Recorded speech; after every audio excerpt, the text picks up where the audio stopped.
Betim ka qenë një farë ambienti, s'dia është mirë me thonë, paraprak, të kryeprokurorit paraprak, i pasigurisë juridike të prokurorëve që shefi apo kryeprokurori po na çon në mënyrë të vazhdueshme po inicion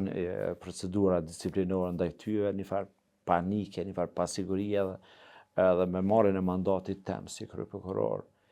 jam mundu me kriju si fryme të tillë të sigurisë juridike të prokurorëve, që mos me kas frikën që shefi ka më çon në disiplinë atje. Për arsye se ku mendu që drejt për drejt ndikon edhe në cilësinë e punës tij. Edhe ju mundu me mbrojt në këtë aspekt prokurorët, edhe do të vazhdoj me mbrojt prokurorët. Mirë po s'do të thotë që ata nuk i japin llogari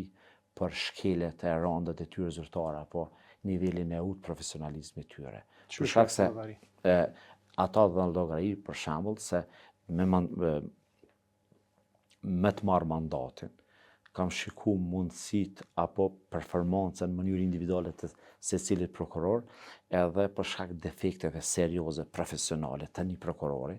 kam kërku shqyrtim, kam kërku kërkesë për vlerësim të jashtëzakonshëm apo jo të rregullt që e quajmë na me ligj, edhe e njëjta ka përfundu largim nga puna. Domethënë, një prokuror dikush për shkak të performancës është larguar nga punës. Për shkak performancës nga puna, për herë të parë, e tham këta me se si duket është hera e parë që ka ndodhur. Është hera e parë që ka ndodhur, e them se nga unë personalisht si kryeprokuror kam vlerësuar, kam argumentu fakte, prova që ajo është e padej në aspektin profesional,